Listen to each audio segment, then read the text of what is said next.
मुस्लिम की कश्मीर में धारा 370 हटनी चाहिए थी कि नहीं हटनी चाहिए थी? देखिए, खुद नेहरू जी ने कहा था एक दौर के बाद ये हटेगी। आप समर्थन करते हैं इस चीज का? उसके हटने का समर्थन करते हैं, लेकिन जिस तरह से इन्होंने हटाई, लेकिन जब धारा सुनो, जिस तरह से इन्होंने हटाई हम उसके साथ नहीं। फिर कैसे? जमहूरियत को साथ लेकर करने का था।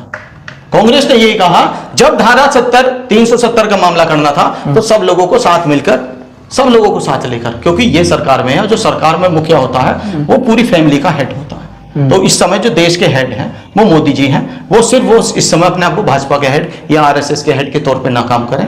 वो ये देखें कि ये देश का जो एक एक बासिंदा है, वो चाहे किसी भी धर्म, मजहब, किसी नस्ल का है, वो इस देश का बासिंदा है। और आपकी जिम्मेदारी बनती है उसके लिए कि जब वो देश का नागरिक बॉर्डर पे पहुंचा तो जिनके परिवार वाले मृत्यु हुई वो तो सरकार ने उनकी व्यवस्था करी, बाकी 65,000, 50,000, 30,000 के हवाई जहाज के टिकट पे पहुंचे, उन्हें वहीं छोड़ दिया गया।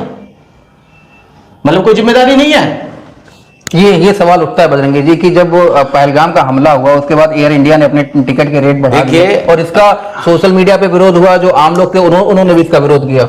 देखिए योगेश जी, मैं एयर इंडिया के टिकट के पैसे बढ़ने का कोई समर्थन नहीं कर रहा हूं। ये उनका अपना विषय है, ये एयरलाइन का अपना विषय है। एक इसका पक्ष ये भी है, मैं फिर कह रहा हूं मैं उनका समर्थन नहीं कर रहा हूं, लेकिन इसका एक पक्ष ये भी है कालाबाजारी का यदि किसी चीज का जब ओवरलोड हो जाता है तो उनके पास ओवरलोड वही तो लोग गए थे, वही तो आने हैं वापस, और कोई विकल्प नहीं रहता। वही तो लोग वापस आने हैं। ओवरलोड कहां से हो गया?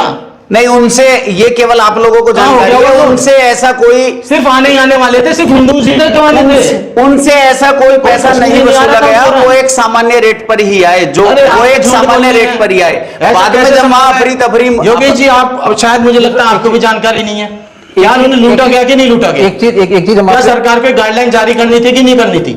क्या आप लूटेंगे नहीं ऐसे समय में? एक सवाल हम आपसे और ये समझना चाहेंगे, आतंकवाद के मुद्दे पे मोदी सरकार को आप कितने नंबर देते हैं? चाहे वो सर्जिकल स्ट्राइक की बात हो या एयर स्ट्राइक की बात हो, जब बालाकोट पे हमला हुआ तो मोदी सरकार ने आतंकवाद का करारा जवाब दिया। इस बात से सहमत हैं आप? पुलवामा भी हुआ जी, हम कहना चाहते हैं कि जो कार्रवाई करनी चाहिए वो कार्रवाई मोदी सरकार ने कभी की। कौन सी कार्रवाई करनी चाहिए?